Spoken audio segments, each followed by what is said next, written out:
Nagawa mo na rin ba ito sa bangus? Subukan mo rin, kakaiba ang sarap niya. Gagawa muna ako ng sauce. Sa bowl, maglagay ako ng mayonnaise, 80 ml lang. At lagyan ko na rin ng sibuyas, bawang. Maglagay din ako ng luya. At lagyan ko na rin ng siling green. Maglagay ako ng asukal, paminta. Lagyan ko rin ng asin, mga 2 kurot lang.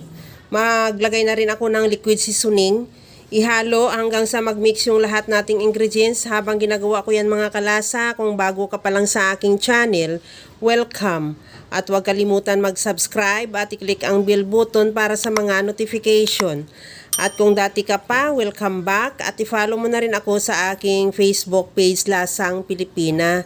Lagyan ko na rin ng suka. Medyo muntik ko na lang nakalimutan. Ihalo lang din at i-set aside muna. Mayroon ako ditong isang pirasong daing na bangus na boneless. Tanggalin ko lang yung ulo.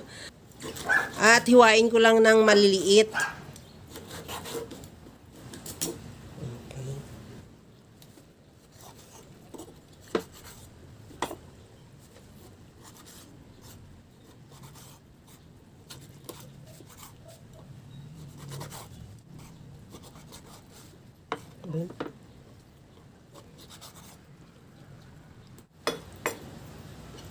Pagkatapos ko yan hiwain, ilagay ko na yan sa bowl. Timplahan ko ng asin. Lagyan ko na rin ng paminta. Maglagay din ako ng calamansi juice. Ihalo lang hanggang sa ma-coat lang ng calamansi juice yung ating bangus. At mayroon ako ditong cornstarch. I-coat lang natin yung bangus bago natin prituhin. Ihalo lang natin yan hanggang sa ma-coat lang ng mabuti ng cornstarch yung ating mga bangus. Nakapainit na ako ng mantika. Prituhin lang natin yung ating bangus hanggang sa mag-brown or maluto yung kabilang side. Saka natin baliktarin. At take note, siguraduhin mo lang din na nataktak mo ng mabuti yung cornstarch para hindi naman magkaroon ng maraming cornstarch yung mantika. At pagka nag-brown na, baliktarin hanggang sa maluto din yung kabilang side. Pagkaluto ng kabilang side, tanggalin lang natin yan, gamitan ng strainer para makatulo yung excess na mantika. Okay na tong ating bangus, ilagay ko lang yan sa strainer. At hayaan muna, i-set aside muna natin. Mayroon din ako ditong 3 pirasong tokwa. Hiwain ko lang ng maliliit na pa-cubes. Kagaya lang sa nakikita mo sa video, bahala ka kung anong gusto mong laki. Pwede mo rin naman liitan pa o lakihan pa. Ikaw na ang mag-decide kung anong gusto mo kalaki. At pagkatapos niya natin hiwain yung ating tokwa, ganun lang din sa ating bangus. Iko-coat ko rin yan sa cornstarch para mas masarap talaga crunchy or malutong yung ating tokwa at bangus. Pwede naman yan na prituhin mo siya ng buo lang at saka mo sa hiwain, pero mas masarap talaga pagka ganyan nakaliliit at saka mo sa iprito para talagang lahat na side ng ating tokwa o yung ating bangus ay malutong o crunchy.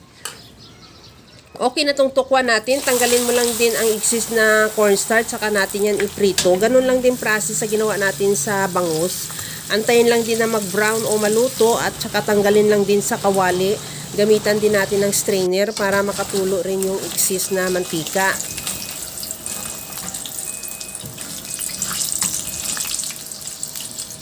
Okay na tong ating bangus at tokwa.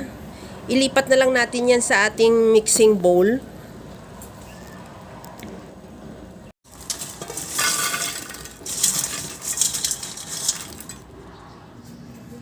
Ilagay ko na rin yung sauce na ginawa natin kanina.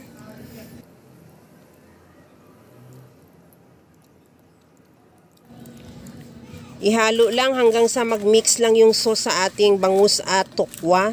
At pagkatapos yan, ilipat na lang natin din yan sa ating serving plate at ready to serve na yan yung ating napakasarap na bangus dinakdakan. Kaya mga kalasa, kung nagustuhan mo yung ating video, please like na lang at pakishare na rin sa inyong mga friends. At kung bago ka pa lang sa aking channel, subscribe na at i-click mo na rin ang bell button para sa mga notification.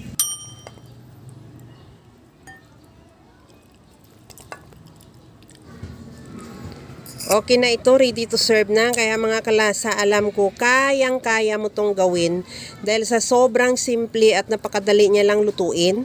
Kagaya lang lagi sa sinasabi ko na wala namang hindi marunong magluto basta sa simpleng paraan lang. Tikman na natin, napakasarap niya at napaka-crunchy. Tamang-tama lang talaga ang pagkaprito natin sa ating bangus at tokwa.